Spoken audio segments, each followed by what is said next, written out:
وقد يشكل السامع الفصل بین المقتضى والمحذوف، بسا اوقات سننے والے پہ یہ فیصلہ اس کے لیے مشکل ہو جاتا ہے کہ جناب یہ مقتضی ہے یا محذوف ہے۔ کبھی محذوف بھی بعض حروف مانے جاتے ہیں، بعض اسماء مانے جاتے ہیں، اور کبھی اقتضائی طور پہ بھی۔ تو یہ فرق کرنا کہ آئے یہ اقتضاء شرع کے طور پہ ثابت ہو چکا ہے، اقتضاء النص ہے تو شریعت کا تقاضا ہے، اور یا یہ کہ جناب یہ صرف لغت سے ثابت ہے، لغت میں اس طرح حذف کیے جاتا ہے، بعضوں کو اور بعضوں کو چھوڑ دیا جاتا ہے، ان کی جانب نسبت کی جاتی ہے۔ لغت عرب میں یہ عام ہے اور شائع ہے، تو اب یہ فیصلہ کرنا مشکل ہو جائے گا۔ وہ ثابت لغتاً، تو کہتے ہیں ایک واضح اور موٹا سا فرق یوں سمجھ لو، اور بھی کئی سارے فروق لوگوں نے دریافت کیے، لیکن ان تمام فروق پہ ہر ایک پہ کوئی نہ کوئی اشکال اور حملہ اور چوٹ موجود ہے دوسرے کی جانب سے۔ تو سب سے موٹا اور واضح نمایاں قسم کا اور بڑا فرق جو ہے وہ یہ ہے، وہ ثابت لغتاً،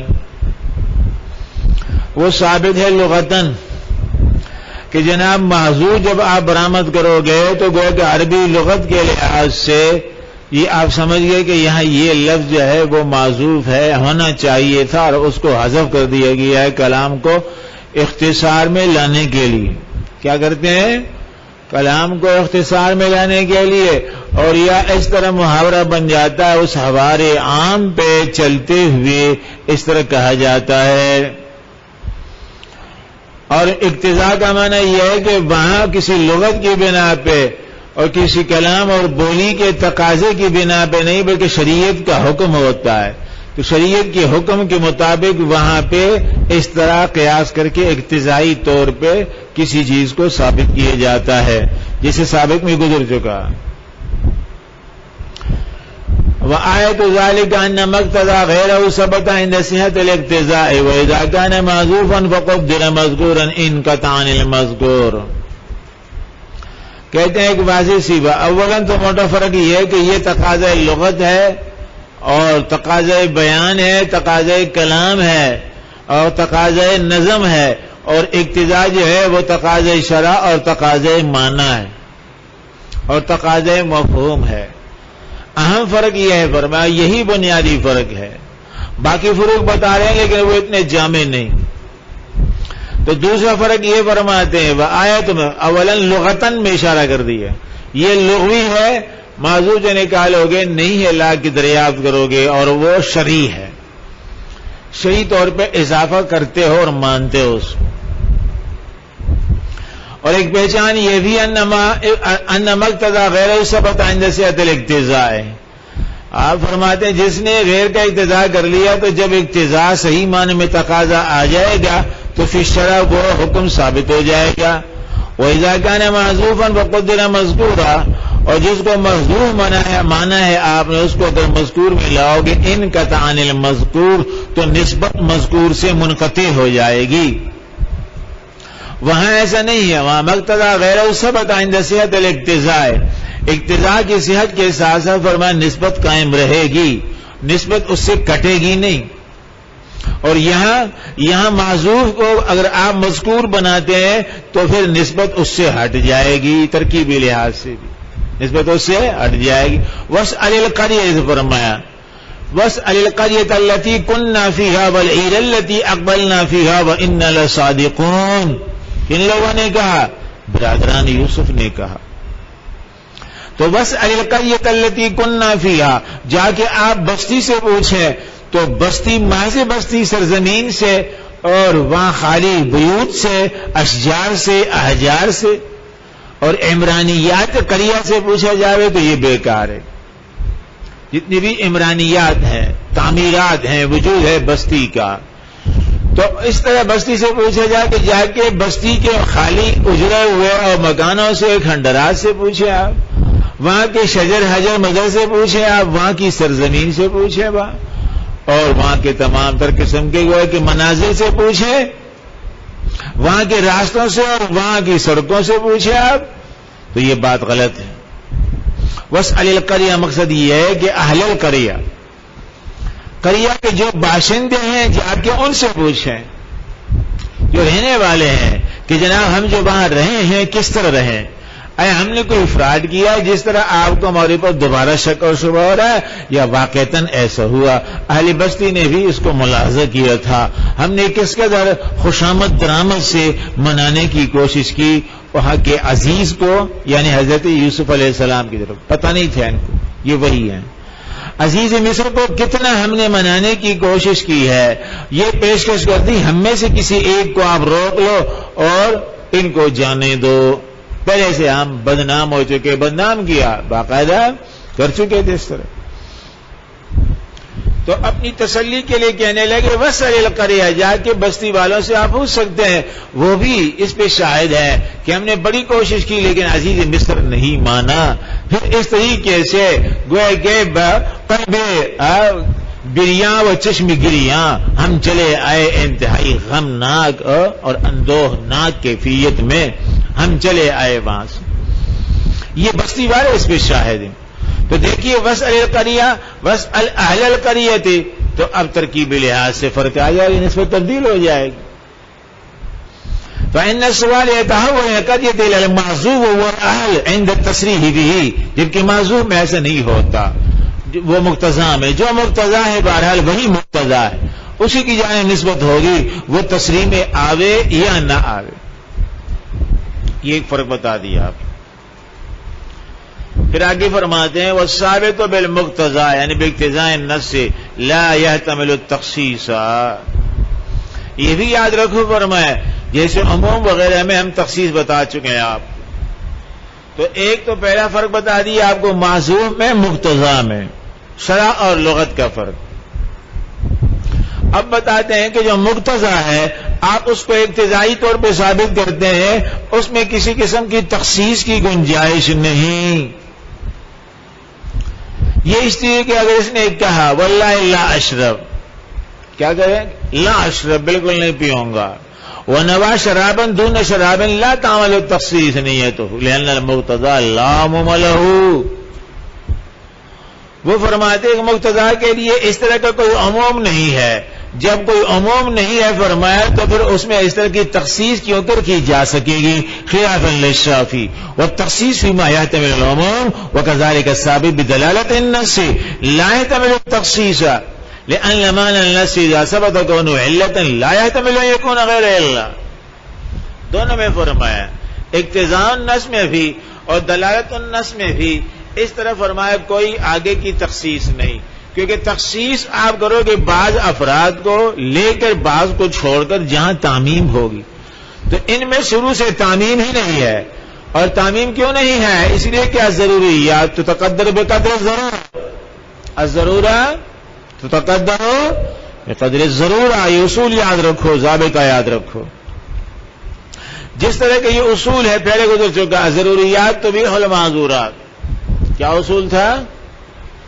ضروریات تو بھی المعذورات، ضرورت کے تحت بعض ناجائز امور بھی جائز ہو جاتے ہیں، ایک قاعدہ کلیہ وہ تھا، کچھ نہ کوئی اپنے پلے باندھا کرو، ایسے جذر اسم مت بیٹھو، جیسے سامی قسم کے بکرے ہیں، کوئی فرق نہیں پڑتا ان کو، کوئی کام کی بات ہو کوئی لفظ ہو وہ نوٹ کرنے کی کوشش کریں، نہیں یہ چکنے کھڑے ہیں، کچھ بھی بولے ان کو، یہ حافظ ہیں تمام علوم و فنون کے، نہ ان کو یاد کرنے کی ضرورت ہے اور نہ نوٹ کرنے کی ضرورت ہے، بیٹھے رہتے ہیں جیسے قبرستان کے پتھر، خاص بات اور عام بات ان کے سب برابر ہے، کوئی نوٹ کرنے کی بات ہے نہیں، پیدائشی طور پہ یہ حافظ اوسام اور اصول ہیں۔ پہلا اصول یہ بتایا تھا الضروریات تبیح المعذورات، اور دوسرا ضابطہ یہ بتایا ضرورت تقدر بقدر ضرورہ، یہ شروع سے بتائی جاتی یاد ہوتی ہیں، ثالث اور رابعہ میں نہ آپ کو یاد ہے اور نہ یاد کرنے کا شوق ہے، اور نہ کوئی ایسا احساس کے کام کی بات نوٹ کریں، ایسے خاص قسم کے چکنے قسم کے کھڑے تلاش کیے گئے ہیں، لا يحتمل تخصیص، تو اس لیے جب ضابطہ اور اصول یہ اقتضاء بقدر ضرورت مجبوری ہے، الضرورت تقدر بقدر ضرورہ، اور ضرورت کی بات جو ہوتی جتنی ضرورت ہوتی اتنی ہی مانی جائے گی اور اتنی ہی تسلیم کی جائے گی. تو فرماتے ہیں جب اس میں عموم نہیں ہے تو تخصیص بھی نہیں آئے گی. اسی طرح دلالت النص کے اندر بھی یہ فرماتے ہیں وہاں بھی اس طرح کوئی فرمایا تخصیص نہیں ہوگی. لا يحتمل التخصیص، جیسے مثال دی تھی آپ کو ولا تقل لهما اف، تو اب لفظ اف جو اس لحاظ سے وضع ہے، اس کے ذریعے سے ایذا نہیں دی جانی چاہیے والدین کو اور بزرگوں کو. تو اب اس میں سے کوئی استثناء اور تخصیص نہیں ہے. اور تخصیص اس لیے نہیں کہ اس میں کوئی الگ سا عموم نہیں، بس عام اصول اور ضابطہ قاعدہ کلیہ ہے. لأن معنى النص إذا ثبت كونه علة لا يحتمل أن يكون غير علة، کیونکہ جب اف کو علت بنا دیا گیا ایذا کے لیے تو اب کوئی صورت ایسے نہیں ہو سکتی کہ جناب جہاں پہ اف ہو اور ایذا نہ ہو. لغت عربیہ کے اندر ایسا کہیں نہیں ہو سکتا. وَأَمَّا ثابت بِإِشَارَةِ النَّصِ، اور باقی رہا ثابت بِإِشَارَةِ النَّصِ فَيَحْتَمِلُ أَن يَكُونَ عَامًا يَخُصُّ، ان میں تو نہیں، اقتضاء میں بھی نہیں، دلالت النص میں بھی نہیں. ہاں اور فرماتے ہیں آگے عبارت النص میں بتا چکے ہیں وہاں ہو جاتی ہے تخصیص عبارات سے، یہاں اس طرح اشارہ میں بھی. والثابت بإشارة النص يحتمل أن يكون عاما يخص لأنه ثابت بصيغة الكلام والعموم باعتبار الصيغة. عام صيغے سے ثابت ہے، اسی سے عموم ثابت ہو جاتا ہے، اس میں تخصیص ہو جاتی ہے. جیسے قرآن کریم میں فرمایا وعلى المولود له رزقهن وكسوتهن متاعا بالمعروف. مولود لہو کون ہے؟ کچھ پتہ ہے؟ سو رہے یا جاگ رہے ہو؟ مولود لہو کون ہوتا ہے؟ دادا ہوتا ہے ہاں یا ماں ہوتی ہے؟ مولود لہو من ہوا؟ یہ پیر جی کیا کہتا ہے؟ مولود لہو کون ہے؟ نانا ہے؟ بتا پیر جی، تو بتا کے تیری ٹوپی بتائے گی، بہت گہری ٹوپی. ہاں جلدی بول، کون ہے مولود لہو؟ بہت مشکل سوال ہے. ہاں مولود لہو کون بنتا ہے؟ محلے میں سے کسی کو پکڑتے ہیں نا، اس کی خوشامد کرتے ہیں مولود لہو بن جا، تجھے 1 کلو حلوہ کھلائیں گے. سوچ رہا دیکھ رہا ہے، اسامی میں لکھا ہو کہ اسامی میں لکھا ہے کہ مولود لہو کا معنی کیا ہے. دیکھتے رہو تو سارا دن دیکھتے رہو گے، زور کی اذان ہو جائے گی.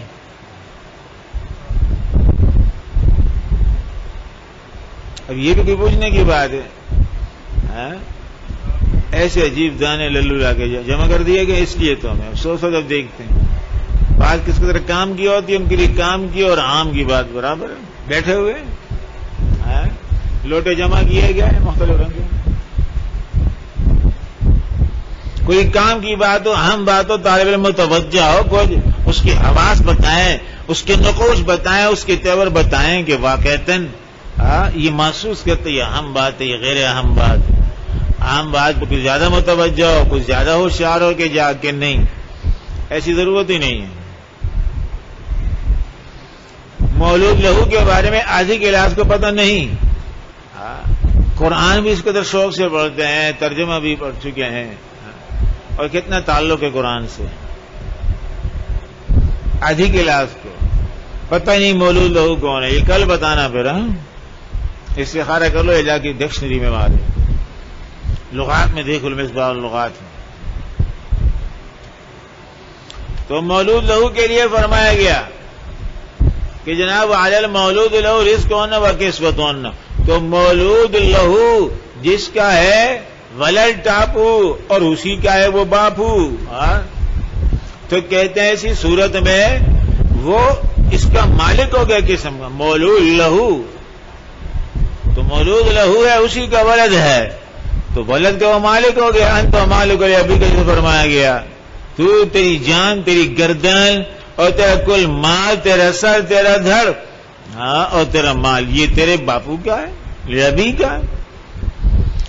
اب اگر باپو صاحب کو یہ خیال ہو گیا ٹھیک ہے قرآن نے زبردست ہمگیر قسم کا خیال مجھے دے رکھا ہے، تو اور تیرا کل اثاثہ تیرے باپ کا ہے۔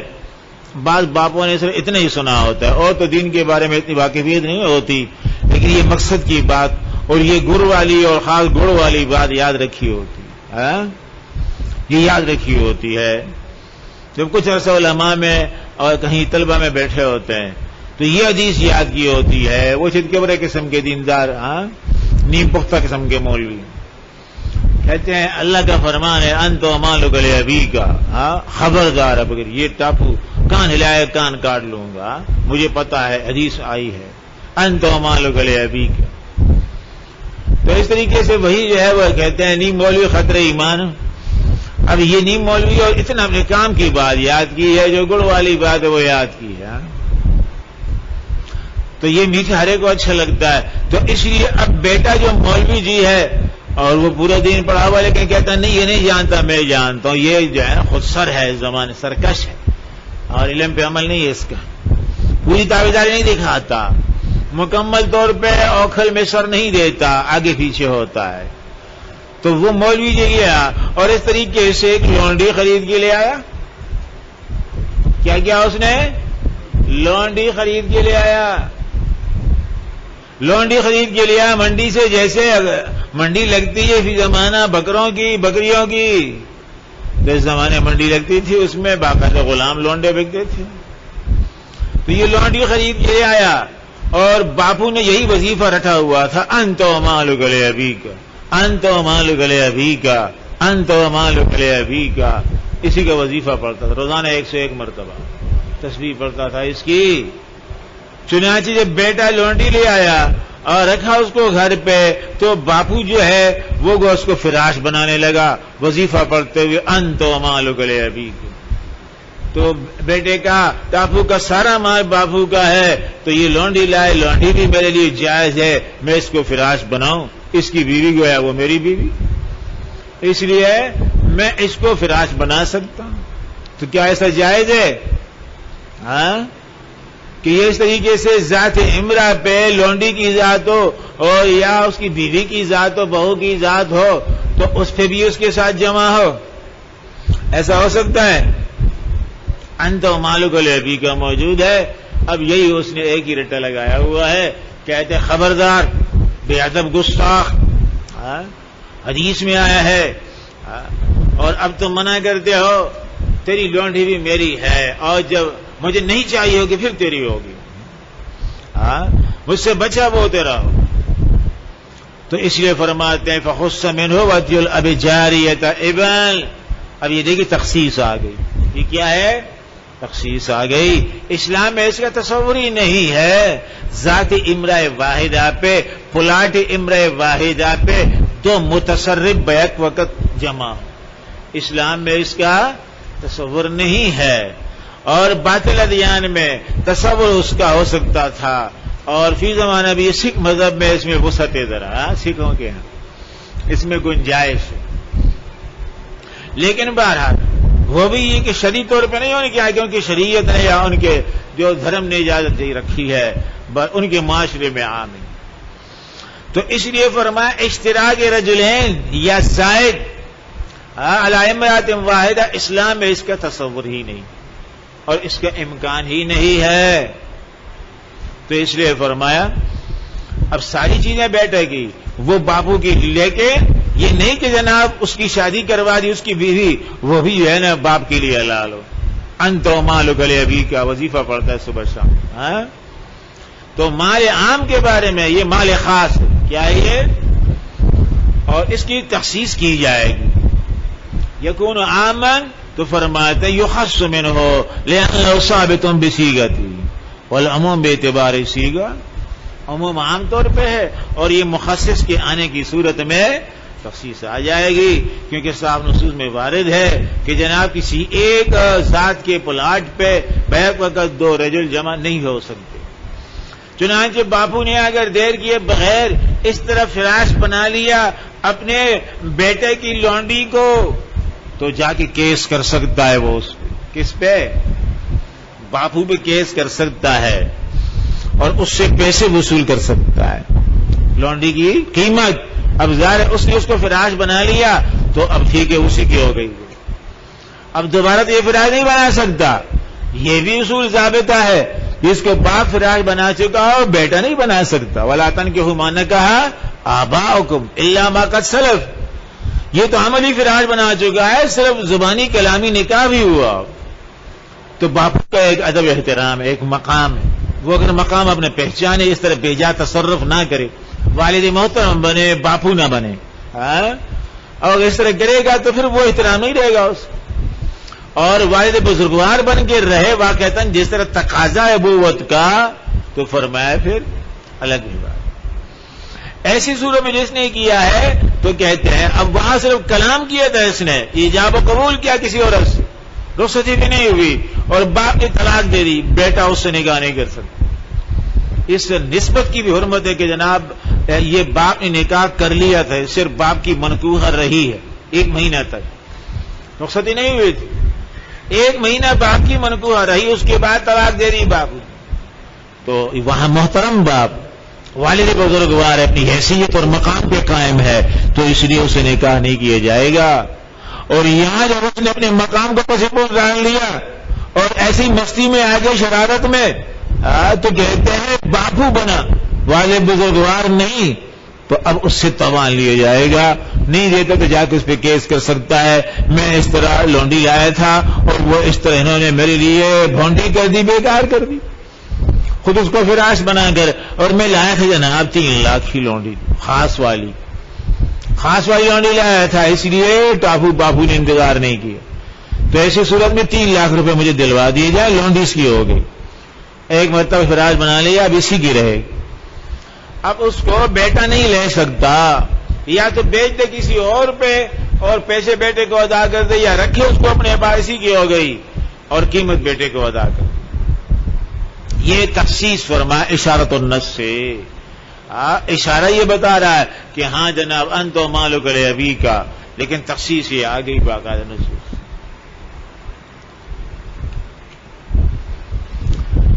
آگے فرماتے ہیں ایک نیا باب, اور نئے باب کے اندر نئے احکامات اور اصول کی باتیں, بڑی اہم قسم کی پتے کی باتیں.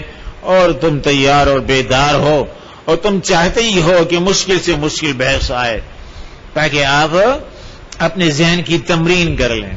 صحیح ہے نا, تمرین کریں, اور یا بالکل ہی مایوس ہو کے بیٹھے رہیں کہ یہ تو بالکل سمجھ میں نہیں آ رہی, تو بس چھوڑ ہی دو, پھر سوچتے رہو اپنی کوئی کہانی. تو کبھی ایسا بھی ہوتا ہے, لیکن بہرحال یہ جو بحث ہے سابق کے مقابلے میں قدر دقیق و عمیق ہے, زیادہ قدر زیادہ دقیق و عمیق ہے. آہستہ آہستہ آپ کو اس طرح یہ جنگلستان میں, نخلستان میں اور سنگلاخستان میں لے کے جائیں گے کہ بھئی تم ماہر ہو گئے, کوہ پیما ہو گئے, ماہر قسم کے, اس لیے مختلف پہاڑیوں میں, گھاٹیوں میں, وادیوں میں لے کے جا رہے ہیں. یہ احکامات کی وادیاں ہیں. فصل ومن الناس, اور لوگوں میں سے بعض ایسے بھی ہیں, ومن الناس من یشتری لہو الحدیث لیضل عن سبیل اللہ. ومن الناس, اور بعضی لوگوں میں سے ایسے بھی, من عمل فی النصوص بوجوہ اخر, انہوں نے نصوص میں بعض اور وجوہ کی بنا پہ بھی عمل کرنے کی کوشش کی ہے. وجوہ تو ہم آپ کو اہم بتا چکے, یہ وجوہ ہیں جو سیغے سے متعلق ہے, عبارت ہے, صراحت ہے, دلالت ہے, اشارہ ہے, اور یا دیگر مقتضیات. وہی فاسد عندنا, ہم کہتے ہیں وجوہ فاسدہ کاسدہ ہیں. وہ کیسی وجوہ ہے؟ وجوہ فاسدہ اور کاسدہ. کاسدہ معنی کھوٹے. ما قال بعضهم ان التنسيس على الشيء باسم العالم يوجب التخصيص ونفي الحكم عما عدا وهذا فاسد. جناب کہتے ہیں ایک چیز کے بارے میں تنسیس آ گئی تو گویا کہ اس کے علاوہ کی نفی ہو جائے گی.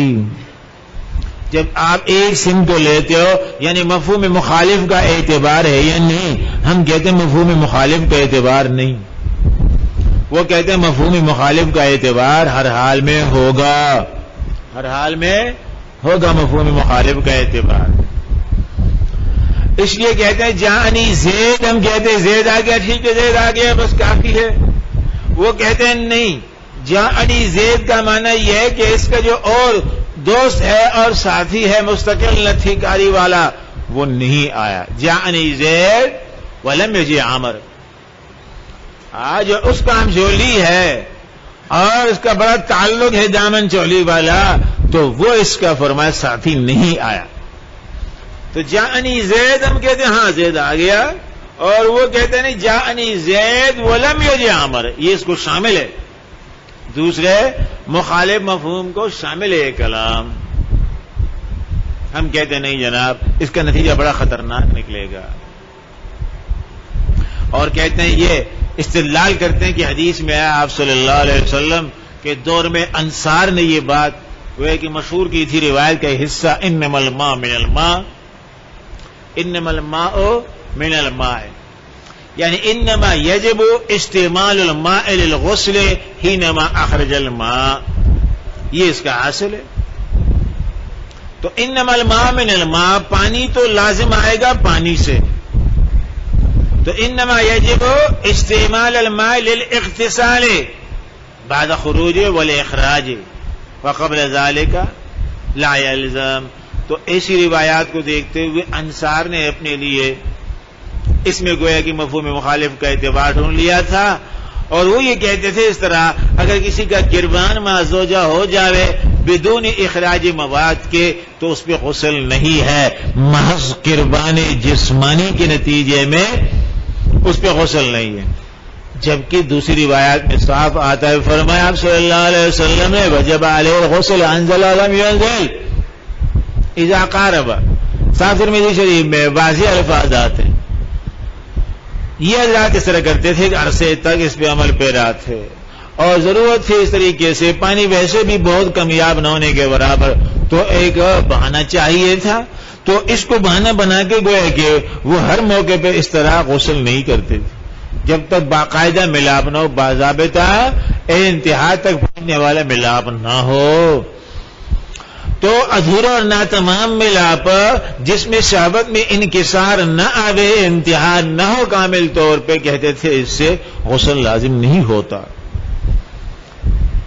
اس کا ہم جواب دیتے ہیں آگے، اور خاص معمل بتاتے ہیں کہ ابن عباس رضی اللہ تعالیٰ عنہ کیا فرماتے تھے، اس کا معنی مفہوم. اور ان سے کہتے جناب آپ کا یہ مفہوم مخالف جو ہے تو یہ تو بہت خطرناک ہے. اس لیے اگر آپ اس طرح کہتے تو ہر مقام پہ مفہوم مخالف کا اعتبار ہے، تو پھر یہ لا الہ الا اللہ محمد رسول اللہ، تو اس کا معنی جو ہے التزامی حقیقی تو بیان کرو گے. ہم کہتے ہیں مفہوم مخالف کا اعتبار نہیں، آپ کرتے ہو پھر کہنا پڑے گا الیاذ باللہ محمد رسول اللہ صلی اللہ علیہ وسلم اللہ کے رسول ہیں اور کوئی نہیں. جب آپ مخالف سمت کا اعتبار کرو گے کہ جس کا اس بات کیا گیا اس کا اس بات ہے، جس کا اس بات نہیں سب کی نفی، تو اس بات جو ہے ہم کہتے ہیں صرف برائے اس بات مذکور ہے اور غیر مذکور سے کوئی سروکار نہیں. وہ کہتے ہیں نہیں، برائے اس بات مذکور وہ نفی غیر مذکور. کیا ہے یہ؟ اس بات مذکور ہے اور نفی غیر مذکور ہے. یہ غلط بتا دیا تو کفر کی بات ہو جائے گی. پھر کہتے جناب صحابہ نے استدلال کیا، ہم کہتے جناب صحابہ نے استدلال کیا، انصار نے بعد میں منع بھی کر دیا گیا، انہوں سختی سے منع کر دیا گیا. حضرت عمر نے فرمایا اور حقیقت بتلا دی ان کو، اور وہ تو انما الماء کو گویا کہ الف لام کو اس طریقے سے مستقل طور پہ گویا کہ عہد کے لیے لے رہے تھے اور تمام تر قسم کے میاہ کو اس سے متعلق کر رہے تھے. خاص گویا کہ ایک فنی اور علمی باریکی اور نقطے کے تحت بتا دیا گیا کہ نہیں ایسا نہیں. یہ جو آپ اس طرح ماں کے الف لام سے تخصیص کا فائدہ لیتے ہو عہد کے طور پہ ایسا نہیں ہے، بلکہ اس طرح ہو سکتا ہے انما الماء من الماء، یہ خاص اس موقع کے ساتھ خاص نہیں، اور بھی مواقع ہو سکتے. اس لیے ابن عباس رضی اللہ تعالیٰ فرمایا اس کا تعلق حلم سے بھی ہو سکتا ہے. آپ تخصیص نہ کرو، الف لام کو 100% عہد کے لیے نہ لو، بلکہ اس کا تعلق حلم سے بھی ہو سکتا ہے کہ اگر خواب منتشر خراب پراگندہ اور شیطانی کوئی دیکھ لے، لیکن جب وہ جاگا دیکھا اس نے ہوشیاری ہوئی تو کوئی تلویث اور کوئی آلودگی نہیں ہے. کوئی خروج رطوبہ نہیں ہے تو غسل لازم نہیں، اور کچھ دیکھا اس نے اور گیلا ملا کپڑا اس کو تو غسل آئے گا اس کو. تو ہم کہتے ہیں آپ کا یہ کہنا کہ جناب بس خاص اسی موقع کے ساتھ خاص ایسے نہیں. ابن عباس خود فرماتے ہیں اس سے دوسرا معنی مفہوم لے سکتے ہیں، اور وہ حلم کا ہے، شیطانی خواب اور رویا ہے، شیطانی یا ابلیسی یا منتشر خواب جو کہلاتے ہیں. تو اس سے بھی اس کا تعلق ہو سکتا ہے. جب وہ بھی اس کا معنی ہو گیا تو اب ایک مقام کے ساتھ تخصیص نہیں پائی گئی، تو اس لیے استدلال صحیح نہیں. ان حضرات کو بھی سمجھا دیا گیا کہ آپ لوگوں کا استدلال صحیح نہیں. پھر حضرت عمر نے سختی سے فرمایا. پھر اب اگر بعد میں مجھے پتہ چلا مسئلہ سمجھا دیا گیا اور کسی نے ایسا کیا ہے تو اس کو کڑی سزا دوں گا، صرف کڑی بھی نہیں بلکہ کڑی ساتھ سخت سزا دوں گا. تو اس لیے پھر یہ بات جو گویا کہ مغالطہ تھا یا غلط فہمی تھی دور کر دی گئی ان حضرات کی بھی، اور صاف احادیث پھر پیش کر دی گئی کہ آپ صلی اللہ علیہ وسلم فرماتے ہیں اذا قعد بین شعبہ الاربع، اور اس طریقے سے قربان جسمان کر لیا اس نے اور ہم جسم ہو گئے آپس میں تو وجب الغسل انزل لم ينزل، صاف حدیث میں آیا. ان روایات کو دیکھتے ہوئے اس کی تحلیل ہو جاتی ہے. یہ ایک وجہ ہوئی، آگے اور بھی 3-4 وجہ بتاتے ہیں. یہ تو ذرا آسان ہے اور وہ ذرا عمیق ہیں. پہلے سے ایک نظر دیکھ لو اگر سمجھنا چاہتے ہو تو.